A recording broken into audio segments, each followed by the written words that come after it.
In the remote folds of Colorado's backcountry, winter was not a gentle visitor. It was a force that swallowed the world whole. Nathan Ward knew this better than anyone. Black Pine Ranger Station stood buried under a frozen silence, its roof sloped heavy with snow, its walls groaning each night beneath the white weight of a storm that never truly left. The only road in had long since disappeared under a river of drifts, and the radio crackled static more often than words. No one volunteered for winter at Black Pine. No one except Nathan. Nathan was 43, a veteran ranger with a jaw set like stone and eyes that had learned the color of sorrow. 5 years had passed since that day, since the wild, uncaring mountains had taken his son, Luke, in a storm not unlike this. The grief was old but sharp, an arrowhead buried deep, never working its way out. He had tried to run from it. He had tried to outlast it. But winter always came back, and so did the memories. Each morning, Nathan woke before dawn, the cold biting even through his wool socks and thermal layers. He'd throw an extra log on the fire, brew coffee so strong it could melt the icicles off his beard, and stare through frost-painted windows into the endless white. Black Pine looked nothing like its name in winter. The trees were ghosts, heavy-limbed and silent, their branches etched against a sky so gray it swallowed every other color. The only movement was the wind, sometimes soft as breath, sometimes a living animal howling against the eaves, shaking the walls and rattling the old snowshoes hung above the door. Inside the cabin, the world was measured by small, stubborn routines. Patching old maps, mending gear, checking the emergency radio, writing logs that no one would read until spring thawed the road. But Nathan kept at it, hands moving by memory, because anything was better than the silence. That was the thing about grief. It made every sound sharper, every moment of quiet unbearable. The radio, the fire, the hiss of his own breath, all distractions from the memories that circled just outside the edge of the lamp's glow. Most nights, Nathan sat at the battered oak table, his son's old thermos clutched tight, staring at a photograph that had faded from too much sun. Luke, grinning in a borrowed ranger hat, cheeks flushed with life, standing exactly where Nathan now sat, years and lifetimes ago. Nathan's wife had left the mountain after Luke's accident, unable to sleep with the wind in the pines. She found solace in distance, in city lights. Nathan found it in isolation, or so he told himself. But this winter felt different. The storms had come early, the drifts piling high against the cabin walls. The silence seemed to deepen, to gather in the corners like a living thing. The nights grew longer, the cold more aggressive, clawing beneath doors and into bones. Nathan told himself he was used to it, that the solitude was a choice. But the truth was, he didn't know how to let go, and the mountain seemed determined to make him remember. One night, a blizzard struck with such violence that the cabin trembled, shutters banging loose until Nathan rose, cursing under his breath, to nail them down. Outside, the world had vanished. Snowflakes big as feathers whirled in the lantern light, erasing the familiar paths, swallowing the shapes of trees and rock. He stepped out onto the porch, boots sinking into powder so deep it reached his knees. The air stung, sharp and wild, and the darkness pressed in like a living thing. He thought of turning back, but something stopped him, a sense that he was being watched, that the night itself held its breath. For a moment he imagined he heard laughter, high and clear, like Luke's voice echoing through the pines. Nathan shook his head, heart pounding, and hurried back inside, bolting the door behind him. "It's just the wind," he told himself. Just the wind and the cold. But sleep did not come easy. The cabin groaned in the gale, and dreams stalked the edge of consciousness.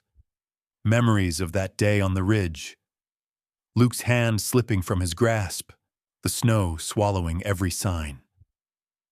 Nathan woke with a gasp, sweat freezing on his skin, and stared into the darkness until dawn.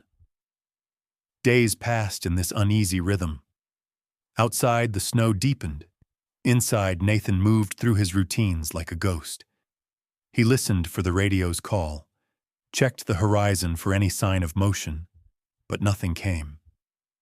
The world was an unbroken sheet of white, stretching to forever, and Nathan wondered if this was what it meant to be truly alone. To be trapped not by snow or storm, but by the memories you carried. One evening, as he sat by the fire, tracing the outline of the old photograph, he heard a sound that did not belong. A faint scratching, almost lost in the howl of the wind. He froze, senses sharpened, waiting. But it faded, leaving only silence in its wake. He shook his head, telling himself it was just the house settling, the storm shifting something loose. But a question gnawed at him, quiet but persistent. What force could break this endless, haunted winter? Was it possible that someone might find him here, at the edge of the world, when even hope seemed to have vanished with the sun? Nathan rose, crossing to the window, his breath fogging the glass. Outside, the snow fell in relentless silence. Somewhere in that blinding white, perhaps, something moved. A shadow among shadows, unseen but not unfelt. He pressed his hand to the cold pane, wishing for a sign, a voice, anything to remind him that the world still held more than grief. In the silence, his heart beat slow and heavy. He did not yet know that the wild itself was listening, circling his grief, drawing closer with each passing night. But soon, he would learn. The winter had not come alone, and in its silent wake, something ancient was about to awaken. Nathan woke to a brittle silence. Morning at Black Pine was always a study in quiet.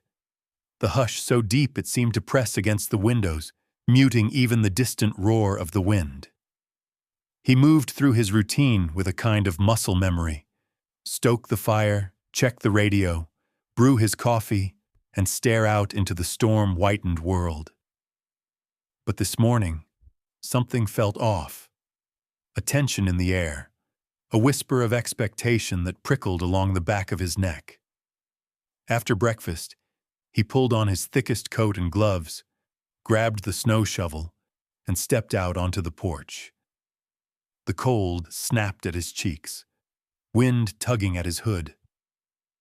Overnight, another foot of snow had blanketed the station, erasing his footprints, smoothing the world into something untouched. He braced himself and trudged down the steps, boots crunching into the drift. Nathan stopped. Something caught his eye, a pattern in the snow near the base of the porch. He knelt, brow furrowing, and brushed away the loose powder with a gloved hand. There, impossibly sharp against the fresh white, was a set of tracks. Not human, these were round, wide set, with the telltale shape of claws. Nathan had seen plenty of prints in his career, but these were unmistakable. Bobcat, large, heavier than most, and fresh. He traced their path with his eyes, noting how they led directly up to the bottom step, and then simply vanished. No return tracks. No sign of where the animal had gone after approaching the cabin. Nathan's heart gave a little jump. He scanned the yard, searching for any sign. A drag mark, a tuft of fur, a break in the snow where the cat might have leapt or backtracked. But the surface was smooth, unbroken. The tracks appeared as if out of thin air, ending abruptly in the shadow of the porch. He straightened, glancing uneasily at the tree line. Nothing moved. The pines stood sentinel and silent, branches heavy with ice. He listened, but the only sound was the wind sighing through the needles. For a moment, Nathan wondered if he was imagining things. Maybe the storm had shifted a branch. Maybe a stray squirrel had muddied the snow. Maybe. He didn't finish the thought. The prints were real, crisp as a pressed leaf. Nathan shook his head, forcing himself back into routine. He finished shoveling, checked the outbuildings, cleared the path to the shed. But the tracks lingered in his mind, an itch he couldn't scratch. He mentioned them in his daily log, making a note to watch for more signs. Unusual bobcat activity, large tracks, no return path. He left out the part about how the snow made him feel watched, as if something wild and ancient was circling his grief. That night, as dusk fell like a shroud, Nathan found himself staring out the window more than usual. The snow reflected the moonlight, giving the yard an eerie blue glow. Every shadow seemed to move. Every gust of wind became a whisper, a rustle, the hint of a shape at the edge of vision. He forced himself to focus, read a battered paperback, fiddled with a broken radio, tried to drown the quiet in small, useless sounds. Sleep was a lost cause. Nathan lay awake, the silence growing heavier. He thought about the bobcat, about its silent, calculated approach, the way the tracks vanished. Animals didn't act without reason. Hunger, curiosity, territory. Each motive left its own trail. But this, it felt different. Purposeful, almost deliberate. 3 nights later, it happened again. Nathan, unable to sleep, sipped coffee by the window, watching the storm swirl. A strange calm had settled over the woods. The wind paused, as if listening. The snow stopped falling. In the faint moonlight, he saw them, fresh tracks, identical to the first set, appearing as if from nowhere, winding their way toward his porch. He pressed his face to the cold glass, searching for movement, for any sign of the cat. Nothing. The tracks just appeared. Heart hammering, Nathan pulled on his coat and stepped outside. The air was so cold it felt like a slap. He moved carefully, not wanting to disturb the scene. The prints were new, edges still sharp, undisturbed by wind or drift. They led up to the steps and stopped. He followed them back, scanning the ground for a starting point, a hole, a leap. Nothing. Just smooth, untouched snow. Nathan crouched, reaching out to measure the distance between tracks. He could feel his pulse in his fingertips, breath clouding in front of his face. He whispered to the empty night, "Where did you come from?" His voice was eaten by the cold. He stood, turning in a slow circle. The forest watched, silent and unmoving. For the first time in years, Nathan felt a chill that had nothing to do with the temperature. It was as if the wild itself had noticed him, had singled him out. He turned back to the cabin, locking the door tight, checking the windows, telling himself it was nothing. Just a big cat, drawn by the promise of food or warmth. But in his bones, Nathan knew it wasn't so simple. The tracks returned each night, circling his cabin, their path a silent message he couldn't translate. Sometimes they appeared in odd places, beneath the kitchen window, by the woodpile, always stopping just short of the door. No scratches, no marks, no attempts to get inside. Just presence, patient and unyielding. The days blurred together, marked only by the deepening snow and the persistence of the tracks. Nathan's world shrank to the cabin, the yard, the edge of the woods. He checked the radio more often, cranked up the fire, kept his rifle loaded though he doubted he'd use it. Each night, he swept the snow, hoping the tracks wouldn't return. Each morning, he found them anyway. His dreams changed, too. He saw a shadow moving through the trees, golden eyes reflecting firelight, always just out of reach. Sometimes he heard Luke's voice in the wind, calling, laughing, urging him to come outside, to follow the trail into the wild. Nathan woke with a start, heart aching, the line between memory and reality blurring. The isolation began to shift, the silence no longer just a burden, but a presence that circled him, watchful and alive. Nathan caught himself talking aloud, asking questions no one would answer. "What do you want from me?"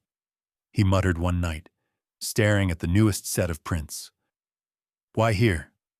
Why now?" No answer, only the endless haunted white. And every morning, the bobcat's footprints returned, as if the wild itself was circling not just the cabin, but the wound inside him. A silent reminder that something, somewhere, still waited to be faced. The blizzard had passed, but Nathan's unease lingered, sharper with every silent hour. On the 6th night, as dusk bled into darkness, the cold seemed to seep deeper into the cabin, worming its way into Nathan's bones. He tried to lose himself in chores, patching a torn jacket, mending snowshoes. But every few minutes, he found himself at the window, staring out at the black trees and the vast, unbroken snow.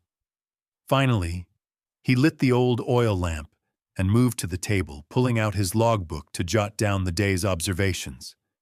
But his thoughts circled the tracks, refusing to settle.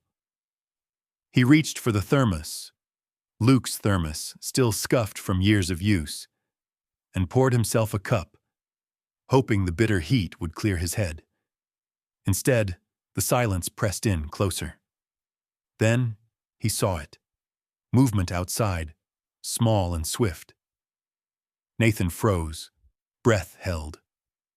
He turned down the lamp and moved quietly to the door, peeking through a crack in the curtain. At first there was nothing but shadow and snow. Then, just at the edge of the porch, he spotted them. New tracks, laid fresh atop last night's, leading toward the cabin steps. He threw on his coat, heart thumping, and opened the door a crack. Cold air rushed in. He stepped out and knelt to examine the prints, his flashlight's beam trembling in his hand. That's when he noticed something different, a dark stain against the perfect white. Blood. A single drop, dried and dark, right in the center of one paw print. Nathan frowned, his mind racing. A wounded animal was dangerous, unpredictable. But why did it keep coming here? He scanned the yard, searching for a glimpse of fur, the glint of an eye. But the woods were empty. The tracks began, as before, from nowhere, and vanished at the edge of the porch. The fresh blood gave them a weight that was impossible to ignore. This was no ghost story. Something alive and hurting was circling his home. Nathan hurried inside, mind working. He'd seen enough strange things in the wild to trust his instincts. If this bobcat was real and wounded, it might come back, desperate or cornered. He rummaged through the supply closet and found his old trail camera, half buried behind a stack of faded field guides.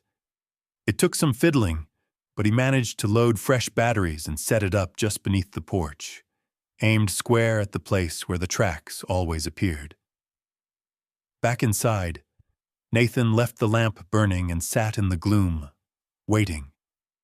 The hours dragged. At every creak of the cabin, he stiffened, listening for claws on wood, for the scrape of something wild just outside. But the night wore on, silent as the grave.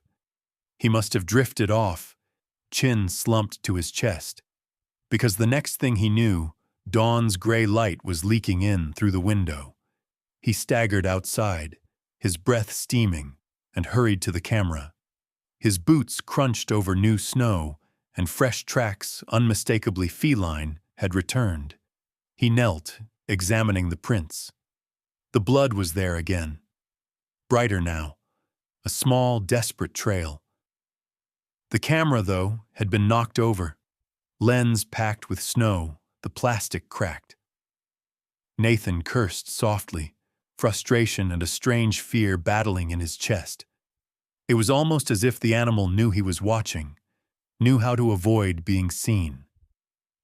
For the first time in years, his curiosity flickered into something hotter, edged with fear that had nothing to do with loss.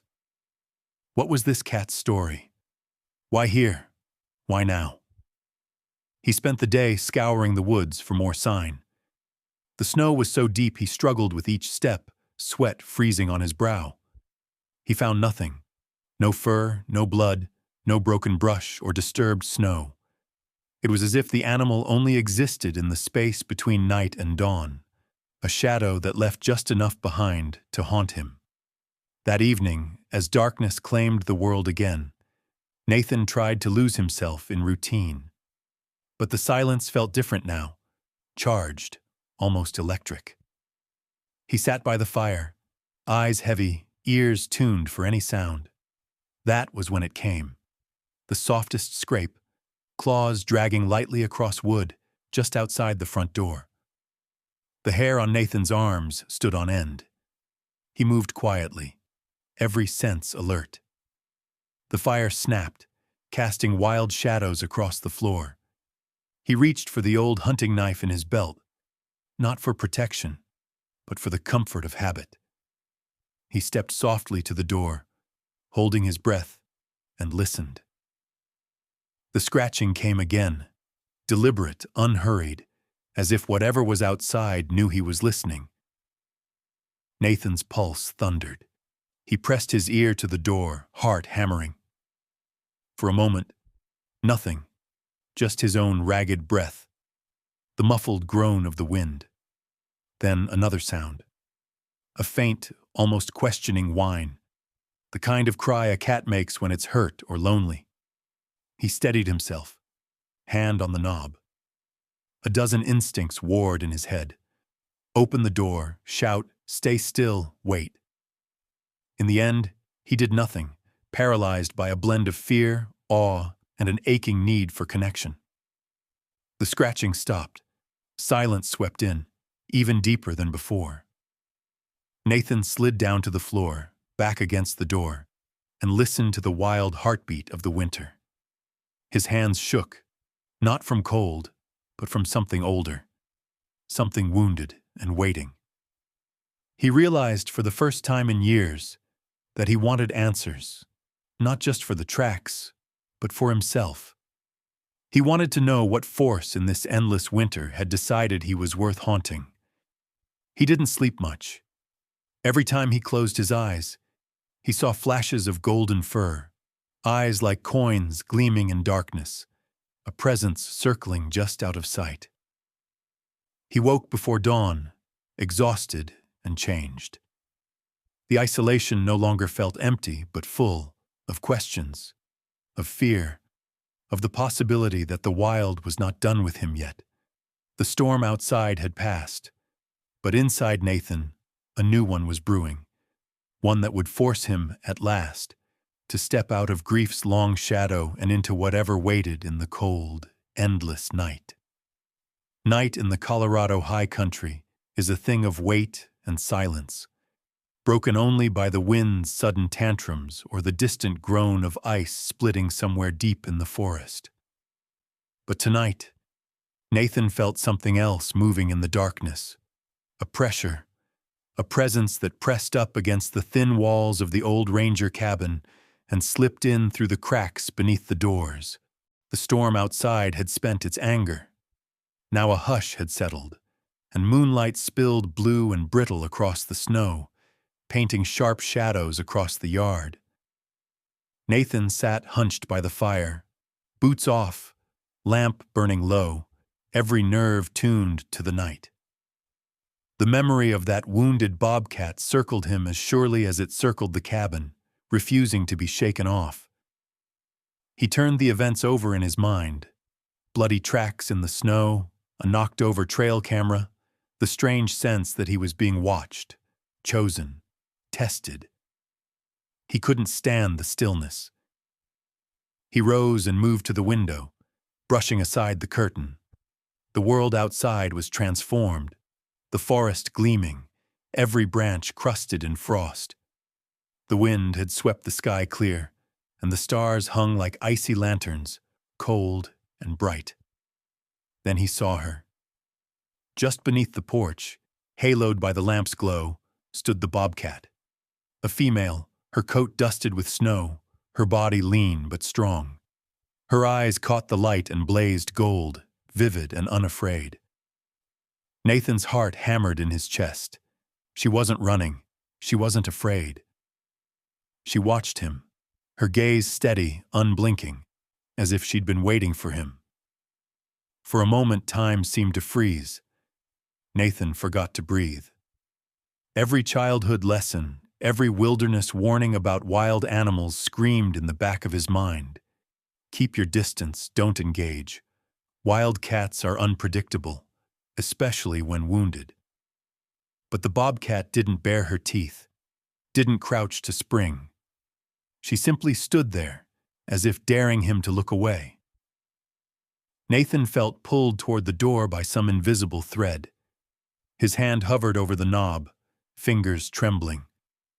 He could hear the blood in his ears, the thrum of his own pulse, but nothing else moved in the night.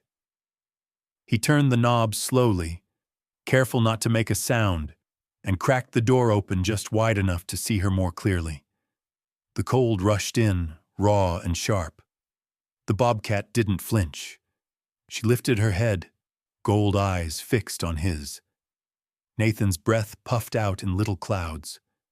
For a moment, neither of them moved. Then, with the grace of a shadow, the bobcat turned away from the porch, taking a few slow steps toward the trees. At the edge of the lamp's light, she paused and looked back, tail flicking, a silent invitation. Nathan's fingers tightened on the doorframe. Every instinct screamed for caution, but something deeper urged him forward. He took a step out onto the porch, boots crunching on the icy boards. The bobcat watched him, still unafraid. Her body was lean but not weak. He saw now the jagged scar along her hind leg, a story written in flesh. He thought of Luke, his son, gone too soon, whose absence haunted every room in this lonely station. The way the bobcat moved, the steady gaze, reminded Nathan of Luke's stubborn bravery. The way the boy had once faced a bull elk in a meadow and refused to back down. Something about the moment pierced his armor. He whispered, "What do you want from me?" But only the cold and the bobcat heard. For a heartbeat, Nathan thought of following her, stepping down into the snow, leaving the safe pool of light and tracking her into the black tangle of trees. The urge was almost overwhelming. He imagined himself walking in Luke's footprints, guided by this wild creature into some secret place, some answer buried in the forest. But his feet stayed planted, heavy with fear and awe and longing. The wild called to him, but he wasn't ready to answer. The bobcat blinked, slow and deliberate. Then she turned, disappearing into the dark, her tail a last flick of gold in the moonlight. Nathan stood on the porch, cold biting through his shirt, heart pounding with something that felt like hope and dread all at once. He watched the spot where she vanished, searching for any sign, but the night swallowed her completely. He went back inside and closed the door, leaning his head against the wood. He felt hollowed out, shaken as if he'd glimpsed something just out of reach, a world where grief could be faced, not just endured.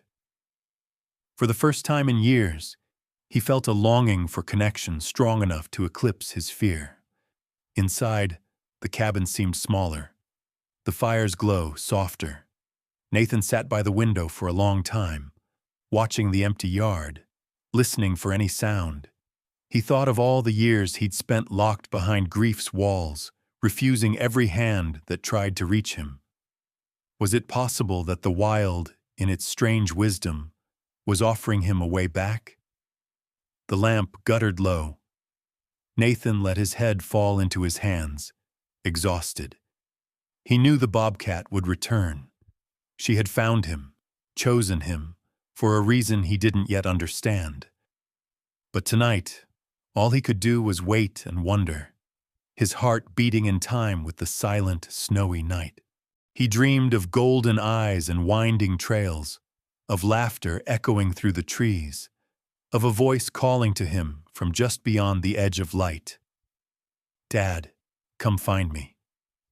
He woke with tears freezing on his cheeks, grief and longing tangled in his chest, but also a new, fragile sense of anticipation. Outside, the Bobcat's tracks would soon appear again, silent as memory, promising that the story was far from over.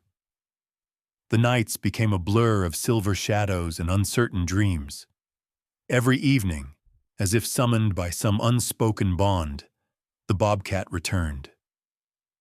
She never came for food. Nathan tried leaving out scraps of venison, a bowl of water, even the last piece of smoked trout he'd been saving. Each time she ignored his offerings, pacing the edges of the porch or sitting calmly in the snow, her golden eyes fixed on the windows as if she could see straight through to the man inside. Nathan found himself talking to her in the half-light, voice husky with longing. "You looking for something?" He'd murmur, pressing his hand against the cold pane. "Or maybe you're here for me." The Bobcat never answered, but her presence grew into a nightly ritual, as reliable as the winter wind. He began to feel the walls inside himself shift. The isolation didn't press so cruelly now. There was an undercurrent, a subtle promise that he was not as alone as he had believed. Each time the Bobcat appeared, something restless in Nathan stirred, something that had long been buried beneath the frost of his sorrow. But as the days crept by, his dreams changed. They grew sharper, more vivid. Nathan would drift to sleep in his old ranger's cot, only to find himself in the snow, his breath coming fast and white as he searched for something just out of sight. In the dream, the world was endless white and blue, as silent as the grave. Sometimes he would see a flash of movement, a figure darting between the trees, too quick to catch. A boy's laugh echoed over the wind. "Dad, I'm close." The voice was young, teasing, and heartbreakingly familiar. Nathan would turn, searching, his heart hammering, but the shape would always melt into the storm. He'd wake with his fists clenched, heart aching, the echo of his son's voice lingering in the quiet. One morning, Nathan sat at the table, hands wrapped around a mug that had long since gone cold, the radio silent on the shelf. He was trying to write in his logbook, but the words would not come. Instead, he found himself staring at the empty space across from him, remembering all the evenings he'd spent there with Luke, laughing over old ranger stories, planning imaginary expeditions into the woods, sharing secrets as the fire crackled low. It struck him then how long he had gone without speaking Luke's name aloud. The world seemed to shrink whenever he thought of his son, his grief too heavy to let out into the air.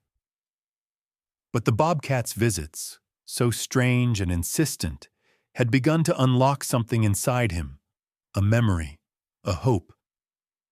That night, as Nathan settled by the fire, he heard the now familiar scrape of paws on the porch. He rose, barely daring to hope, and moved to the window. There she was, sitting in the snow, moonlight silvering her fur, eyes shining with intelligence and purpose. Nathan opened the door, stepping outside, cold slicing through his shirt. But he didn't care. He knelt on the top step, just a few feet from her. "You keep coming back," he whispered, voice trembling. "Why? What are you trying to tell me?" The bobcat blinked, tilting her head, her tail sweeping across the porch boards. Nathan felt his throat tighten. For a wild moment he wished he could speak her language, wished he could ask her what she wanted, why she kept choosing his doorstep, his loneliness, his unspoken pain. "I miss him, you know," Nathan said, his voice rough as gravel. "I miss my boy. There's not a day I don't think about him out there. I should have protected him. I should have—" He broke off, tears stinging his eyes, breath catching in his chest. The bobcat stood, her silhouette sharp and perfect against the snow. She turned away, moving a few steps toward the darkness, then paused. She looked back, her gaze burning. For a second, Nathan thought she would vanish again, leave him alone with his guilt and memories. But she remained, as if waiting for him to finish. Nathan swallowed hard. "You're not here for food. You're not afraid of me. So why do you keep coming back?" She didn't answer, but in the silence, Nathan felt a shift, a connection, fragile but undeniable. It was as if the wild itself had chosen him to bear witness, to follow the trail of grief and hope wherever it led. That night, his dreams grew even more intense. He saw Luke, alive in the snow, laughing, calling out, always just ahead. The boy would look back, face shining with mischief, eyes full of love. "Come on, Dad, hurry up!" Nathan ran, feet sinking in the deep drifts, desperate to catch up. The wind howled through the trees, but Luke's voice cut through, clear and bright. "Dad, I'm close." Nathan woke with a gasp, sweat freezing on his brow. The room was cold, the fire had died down, but he could still feel his son's presence, as if Luke had only just slipped out the door. He lay there, heart pounding, staring at the ceiling until dawn. As the bobcat's visits continued, Nathan realized that she was more than an animal. She had become a living echo of his unfinished grief, a reminder that the past could not be buried beneath snow and silence forever. Each night she returned, Nathan felt the ache inside him shift, soften, become something he could finally face. He began to talk about Luke out loud, at first in a whisper, then with more confidence. He told the bobcat stories of his son, of their hikes through the forest, of the jokes and dreams they'd shared. He felt foolish, sitting on the porch talking to a wild cat, but it helped. Each word eased the weight on his heart, letting the pain breathe. The bobcat listened, silent and watchful. She never came close, but she never ran. Her presence was steady, her gaze unwavering, as if she understood more than any human could. By the end of the week, Nathan could feel a change within himself. The isolation no longer felt like a punishment. The grief was still there, but it no longer smothered him. Each visit from the bobcat was a gift, a reminder that healing could begin even in the coldest winter. But Nathan knew this wasn't the end. Something was building, a call rising from deep within him, urging him to step beyond the porch and follow the wild into the unknown. The real journey, he sensed, was only just beginning. The night the storm returned was the night everything changed.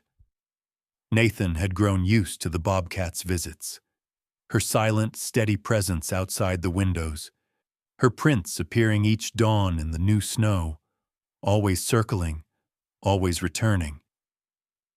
But the winter had been tightening its grip, the temperature dropping further each day, The wind now a relentless, moaning beast that prowled around the eaves. That evening, Nathan felt it in his bones. A shift in the world's rhythm. A deep, thrumming urgency beneath the hush. He found himself unable to focus on anything. His hands trembled as he tried to read. His mind wandered while writing his log. The wild, which had been a distant comfort, now pressed in close, electric and alive. He stepped outside, bundled in his thickest coat, flashlight in one hand, the other cradling Luke's old thermos like a talisman. The sky was bruised purple, clouds swirling, snow falling in heavy, wet flakes that stung his cheeks. The wind carried voices tonight. Not words, but whispers and sighs, the secret language of the woods. Nathan followed the sound, boots crunching through drifts, the beam of his light slicing into the dark. At the edge of the porch, just where the bobcat's tracks always ended, he saw her, golden eyes watching, calm and unblinking, tail curled around her paws. For the first time, she didn't turn away. Instead, she stood and began to walk, slow and deliberate, her injured leg moving with careful precision. Nathan hesitated. He looked back at the cabin, warm light flickering through frosted windows, the illusion of safety tempting him to stay. But the pull was stronger now, an ache in his chest that would not let him rest. He took a deep breath and stepped into the snow, following the bobcat into the woods. The night closed around him, thick with trees and shadow. His breath came in clouds, boots sinking deep, the cold slicing through every layer. The bobcat stayed just ahead, always visible, her tracks a perfect line in the untouched snow. Nathan tried to keep his fear at bay, focusing on each step, the rhythm of his breath, the way the forest seemed to hold its own heartbeat beneath the winter's hush. He followed her deeper, the world narrowing to the crunch of snow and the steady pulse of the wild. The bobcat paused at times, glancing back to make sure he followed, then moving on, weaving between pines and over fallen logs. Nathan's legs burned, his lungs ached, but he pressed forward, compelled by something beyond reason. They crossed a frozen creek, the ice cracking under Nathan's boots, echoing through the trees. He remembered teaching Luke to listen for the pitch of ice, to trust his instincts, to respect the land. The memory was so sharp it made him stumble, but the bobcat waited, her presence a silent encouragement. A gust of wind drove snow into his face, and for a moment, Nathan lost sight of her. Panic surged in his chest. He turned in a circle, calling out, first for the bobcat, then in a hoarse whisper for Luke. The wind swallowed his words. The forest seemed endless, indifferent. But then he saw her again, sitting beneath a broken pine, tail curled over her paws, her silhouette etched against the snow.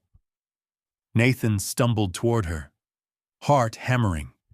She didn't move as he approached, just watched him with those ancient eyes, patient and steady.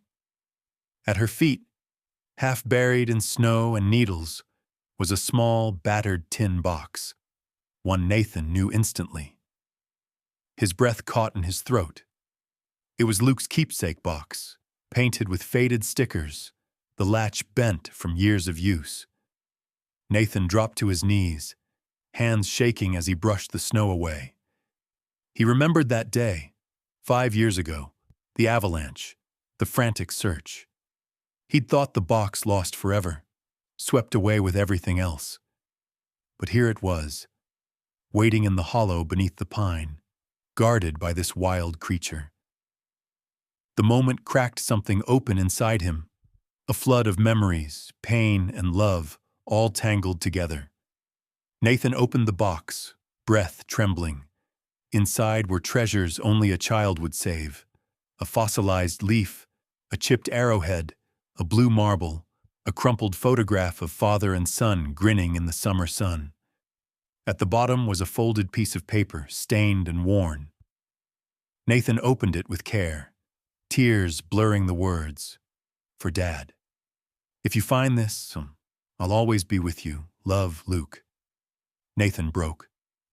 The grief he'd locked away for so long poured out, unstoppable. He sobbed, kneeling in the snow, holding his son's keepsake to his chest, as if it could bring Luke back. The forest absorbed his cries, the sound swallowed by the endless night. He let himself mourn, really mourn, for the first time since the accident.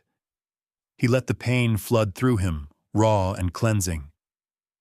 The bobcat sat with him, unmoving, a silent sentinel. Nathan felt her presence solid and real, a living witness to his sorrow. He didn't know how long he knelt there, lost in the storm of memory and loss. But slowly, the weight began to lift. Not gone, but changed. Something he could carry without breaking. The storm eased. The wind softened. The world seemed to breathe again, the forest shifting from threat to comfort. Nathan wiped his eyes, clutching the box, and looked at the bobcat. "Thank you," he whispered, voice breaking, unsure if he spoke to the animal, his son, or the wild itself. The bobcat blinked, slow and serene. She rose and melted back into the trees, her tail the last thing to vanish into shadow. Nathan stood, legs unsteady, and turned for home, keepsake box clutched tight. The forest no longer felt hostile. The path, though buried in snow, was clear. The wild had not come for him. It had come to lead him back. As he reached the cabin, Nathan paused and looked back. The woods were silent, peaceful, watching. He felt lighter, his grief no longer a prison but a memory. Painful, yes, but full of love. The journey was not over, but for the first time in years, Nathan believed he could find his way through the winter. Nathan hardly remembered his walk back to the cabin. The box clutched to his chest.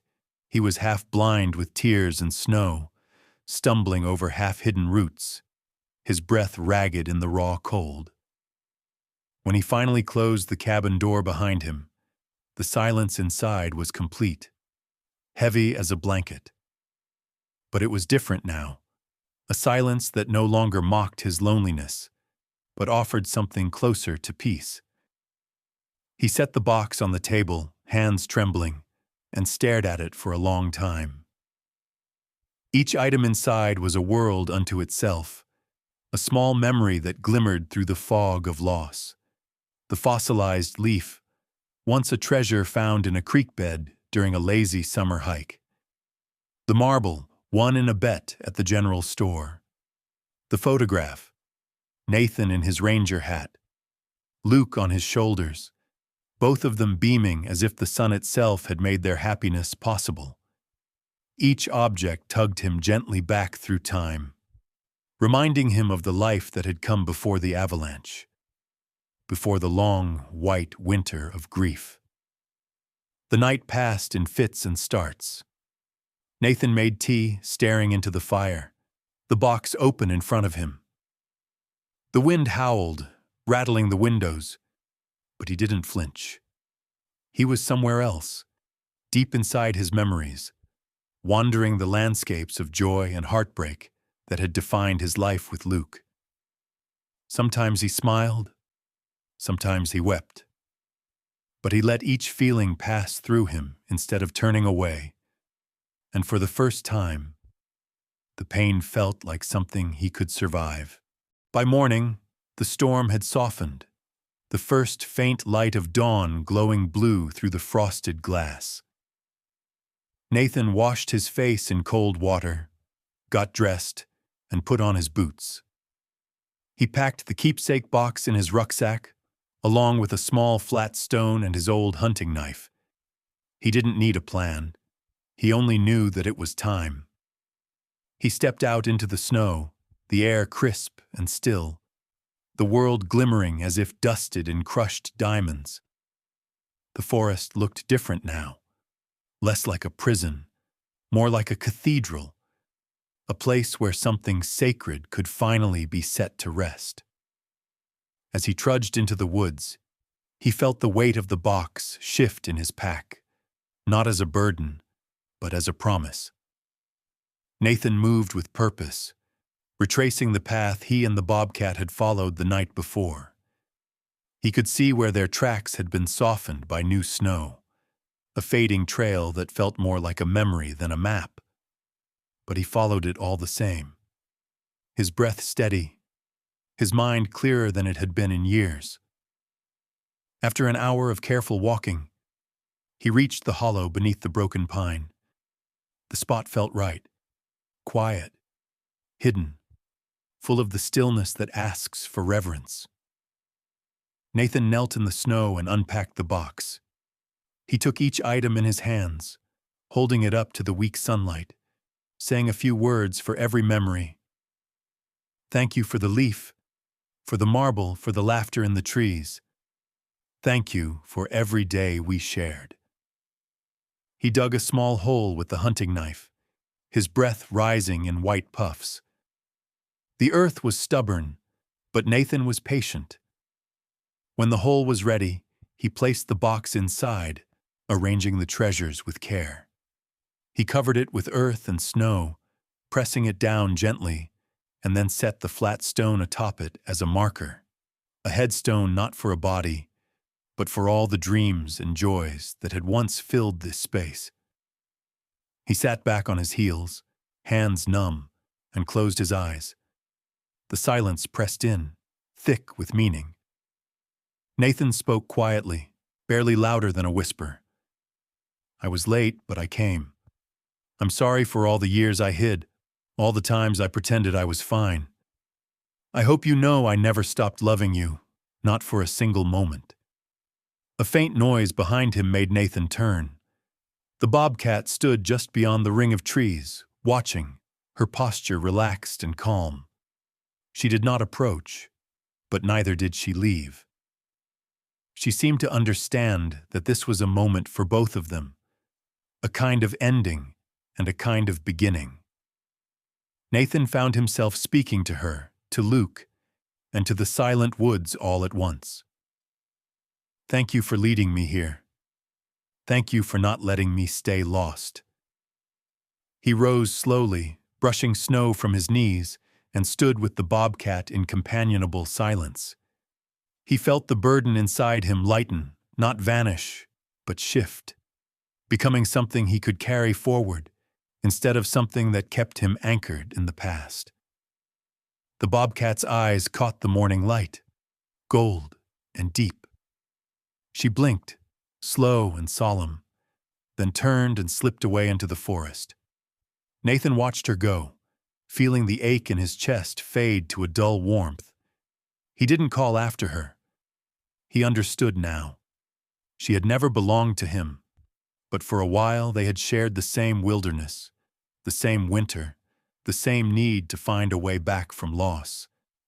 Nathan lingered a while longer, kneeling by the stone, letting the cold bite his fingers and cheeks, letting the sadness wash through him one last time.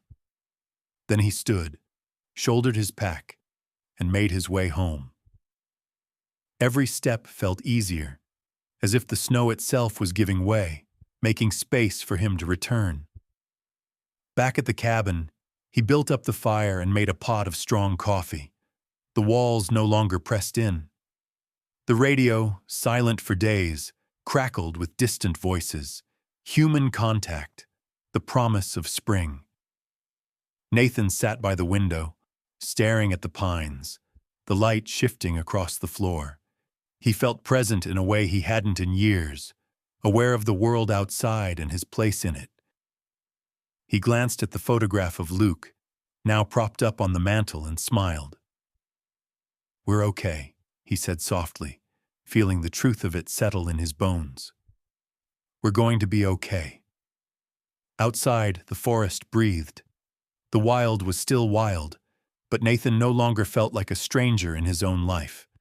He had buried what needed to be buried, and in doing so found a path forward, one step at a time, through snow and memory, toward whatever waited in the lengthening light. The days after the burial passed in a kind of gentle haze. The weather was kinder now. No new storms, just a slow, quiet thaw, as if the forest itself understood something important had changed. Nathan's grief remained, but it was no longer a wild, thrashing thing. Instead, it had become a quiet ache, something he could carry without fear of being swept under. The ranger station felt less like a prison, more like a home, every room warmed by the subtle shift inside him. He found himself waking early, drawn to the hush of dawn and the blue shadows that stretched long and silent across the snow. Each morning, Nathan brewed strong coffee and sat on the porch, watching for any sign of the bobcat.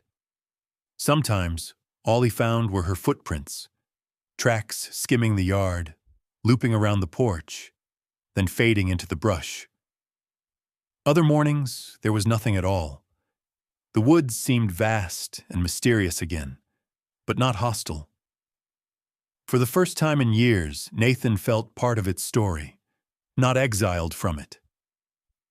One morning, as he sipped coffee and watched a pair of crows argue over a pine cone, Nathan caught movement at the edge of the trees. He set his mug down slowly, breath held. There she was, the bobcat, returning at last, moving with the same feline elegance, but slower, less wary. She paused in a patch of sunlight, her golden fur almost glowing against the snow, her tail flicking in lazy arcs. Nathan didn't rise or call out. He'd learned by now that the wild moved on its own terms. Instead, he waited, watching as she approached. She didn't climb the porch, but she came close. Close enough that Nathan could see the details of her coat, the flecks of gray at her muzzle, the old healed scar on her hind leg. He'd noticed the scar before, but never like this. Now, in the clean light of morning, he saw it as a jagged seam running through her fur, puckered and pale against gold and gray. It was the mark of survival, a wound endured, not avoided. Nathan felt a jolt of recognition deep in his chest. He too bore scars that would never quite fade, though his were on the inside. The bobcat sat down, curling her tail around her feet, and regarded him with that steady, unreadable gaze. Nathan found himself speaking softly, almost to himself. "You made it through, didn't you?" His voice sounded steadier than he felt. "We both did. But it changes you." She blinked, slow and deliberate. For a long moment, they simply shared the quiet. Nathan let his thoughts wander. He'd spent years trying to outrun his pain, hiding from memories and the sharp edges of what had been lost. Now he realized the pain had shaped him as surely as the mountains shaped the forest. His grief was a scar, yes, but also a sign he had loved deeply and survived. He studied the bobcat's face, trying to imagine the life she'd lived, the battles she'd fought, the narrow escapes, the lonely nights in the freezing dark. She was no ghost, no spirit from the other side. She was a living, breathing guide, a creature marked by pain and endurance, yet still willing to trust, to return, to share space with another survivor. For the first time, Nathan felt a surge of gratitude for the wild's wisdom. He understood now what the bobcat had shown him, that nature doesn't erase our wounds. It bears witness to them, teaches us how to live with them, and, if we are lucky, shows us the way forward. He spent the rest of the morning on the porch, writing in his journal. Not a ranger's report, but a letter to Luke, and in a way, to himself. The words came easier now, flowing like the creek in spring. He wrote about the bobcat, about her scar and her courage, about the long winter nights and the hope that had crept in, silent and unexpected. He wrote about grief, about love, about the stubborn way life kept returning even after so much had been lost. As he finished the letter, Nathan felt a lightness in his chest. He looked up to find the bobcat still there, watching him, her eyes half-lidded in the sun. "Thank you," he said quietly, "for coming back, for showing me how to live with what hurts." The bobcat stood, stretching her lean body, then turned toward the trees. At the edge of the clearing, she paused and looked back, her scar catching the sun for a brief, bright moment. Then she slipped into the shadows, vanishing so quickly that Nathan wondered if he'd imagined her entirely. But he knew better now. The world was full of scars and losses, but also full of small, everyday miracles. The return of a wild animal, the lift of wind through the pines, the warmth of a memory shared aloud. Nathan spent the afternoon in gentle reflection, walking the paths near the station, feeling the spring's promise in the softening snow.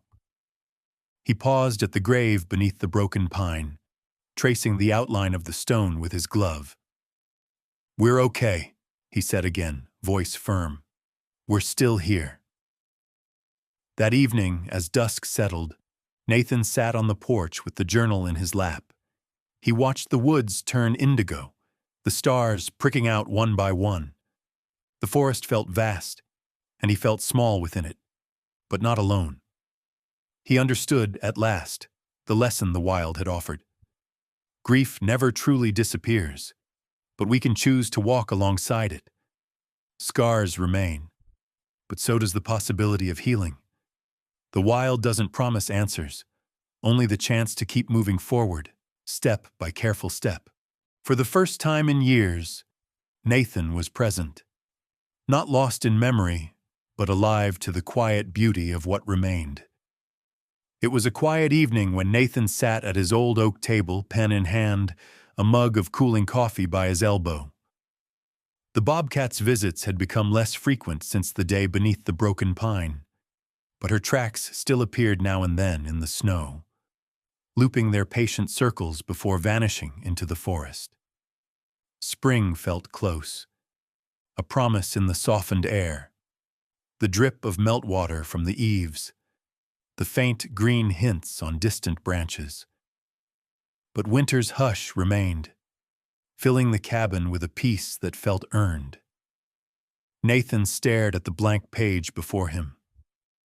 He'd written thousands of reports in his life, official, factual, clinical. This was different. He didn't write as a ranger tonight, but as a father, a man carrying scars the world could not see. He wanted to tell Luke everything, and in doing so hoped to tell himself the truth at last. He wrote slowly, the words heavy and gentle at the same time. "Luke, it's been 5 years. That number seems impossible. I used to count the days, then the weeks, and now sometimes the months slip by without me noticing. The grief changed shape, son. It's not the storm it was, not as sharp, but not gone either. Some days it's a dull ache. Other days I remember something, a laugh, a story, the way you'd run ahead on the trail and turn just to make sure I was following. And it's so bright I almost can't bear it." He paused, the pen hovering over the paper, a memory surfacing. Luke, 8 years old, racing through the trees, his laughter echoing through the green hush of summer. Nathan smiled. For a moment he allowed himself to sit with the memory, to let it warm him. "I thought I could outlast it, you know. The pain. I buried myself in these woods, in work, in winter. But it never really left, and neither did you. I see that now. The wild carries its scars, just like us. I used to think that healing meant forgetting, but that's not what the Bobcat taught me. She showed me her scar, bold as sunlight, and kept walking anyway. I'm learning to do the same. He set his pen down and breathed in the scent of wood smoke and melting snow. The quiet was a companion now, not an enemy. He glanced at the photograph on the mantel. Himself, younger, Luke on his shoulders, the world spread out before them in a sunlit sprawl. He'd been afraid to look at that photo for years. Now, he looked at it every day. He picked up the pen again, words flowing with new confidence. I finally found your keepsake box. The Bobcat led me to it, though I still don't understand how or why. Maybe that's what the wild does. It gives us what we need, not what we want. I buried it beneath the pine. I marked it, so I'll always know where you are. Not lost, not forgotten, just part of this land, part of me.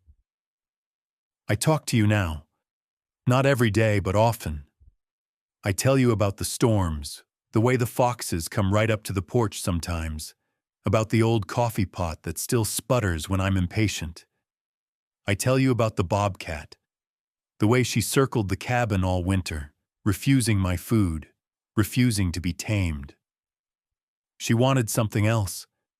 Maybe she wanted me to remember what it means to be wild and alive, even with scars. Maybe she was just company for a lonely man who'd forgotten how to let the world in. He stopped, his hand shaking, tears blurring the words. For a long while he just sat, letting the emotions settle. When he began again, the words came softer, truer. I'm not afraid of solitude now, not afraid of memory either. I know the wild can't erase pain. It just teaches us how to carry it, how to move forward. I think I needed the winter, all these winters, to understand that. I needed you to remind me that love never leaves, even when people do. Nathan closed the letter, signing it simply, Dad.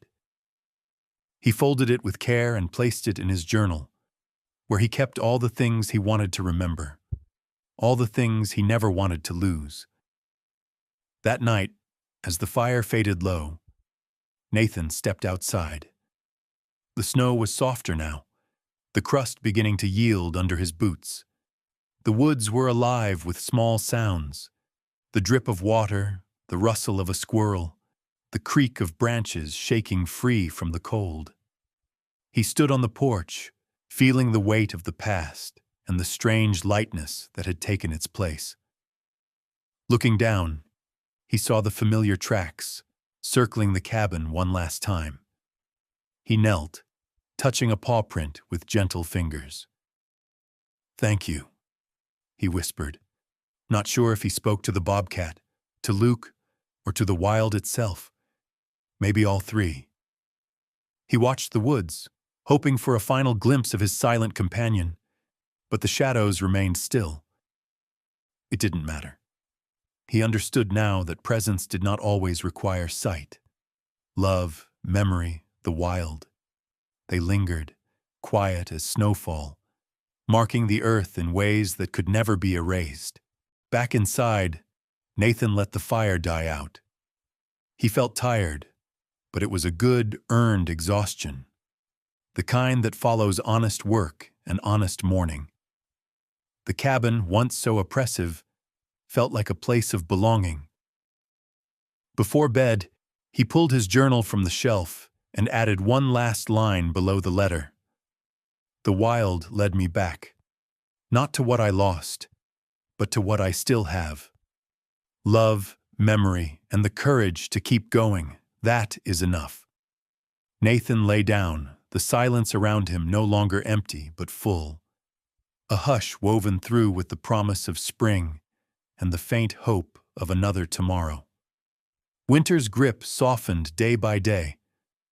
The snow that once pressed heavy against the walls of Black Pine Ranger Station began to retreat, uncovering last autumn's fallen branches and patches of brown grass.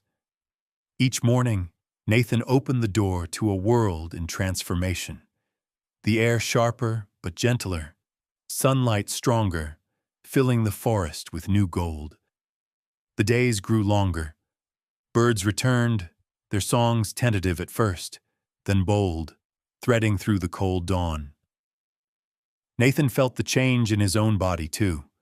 He moved with less caution now, his steps surer on the melting drifts. His routine shifted.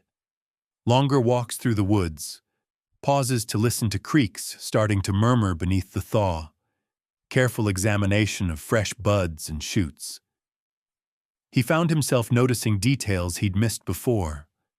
The smell of wet earth, the silvery green of new pine needles, the delicate tracks of deer and rabbits reappearing along the old trails. Life, dormant for so long, was coming back.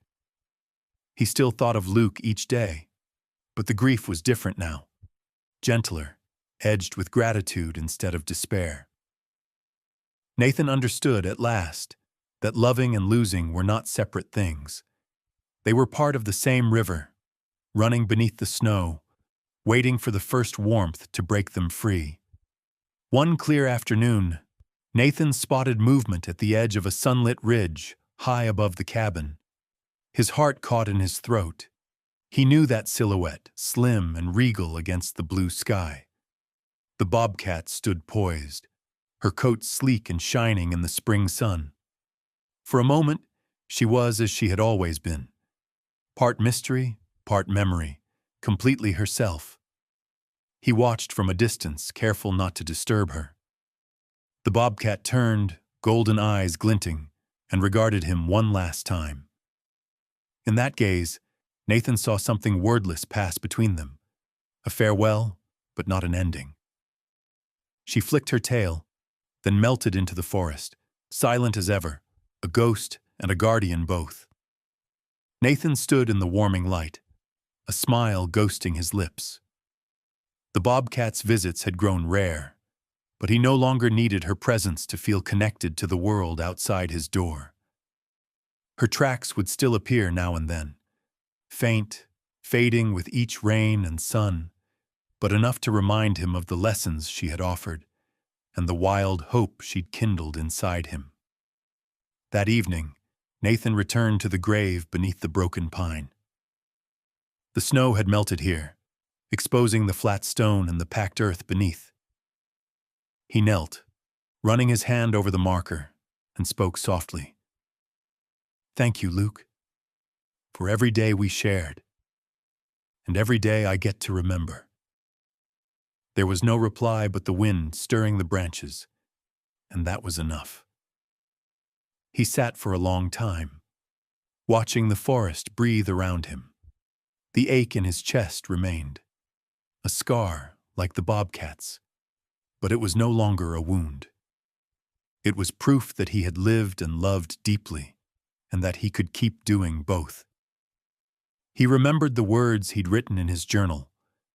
The wild led me back, not to what I lost, but to what I still have.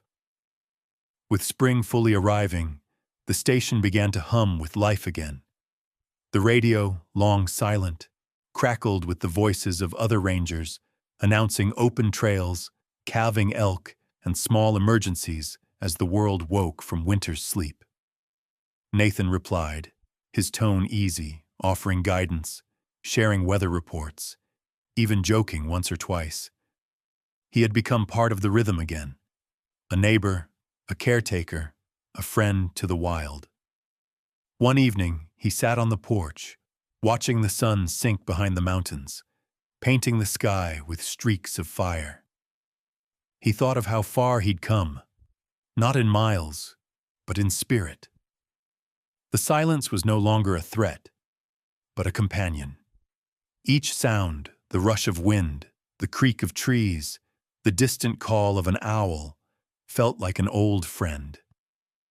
Nathan took out his journal, flipping through pages filled with memories, sketches, and his letter to Luke. He wrote a final message to himself and to anyone who might find it. This isn't just a story about a ranger and a bobcat.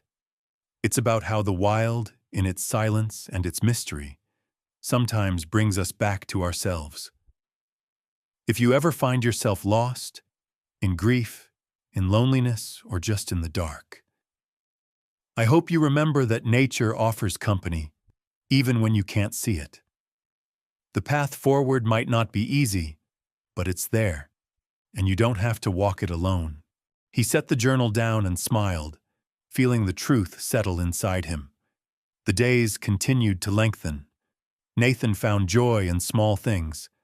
A robin's call at sunrise, the smell of fresh-cut pine, the laughter of rangers visiting with the first supply run of spring. He shared stories over coffee, sometimes telling of the Bobcat, sometimes simply listening to others, knowing that every life carried its own scars and lessons. And in quieter moments, he invited others to share their stories. If you've ever been led toward healing by an animal, a memory, or the wild itself, share your story, he would say, whether in person or on the crackling radio. Let's keep these stories alive and support each other through all our seasons. As winter finally gave way to green, Nathan understood. Healing was not forgetting, but living forward with what you'd learned. The wild did not erase his pain, but it had shown him how to carry it, and how to keep moving, one step at a time, through every change the seasons brought. He watched the horizon, the last of the snow gleaming in the sunset, and felt a quiet, hopeful invitation in the air. Spring was here, and so was he.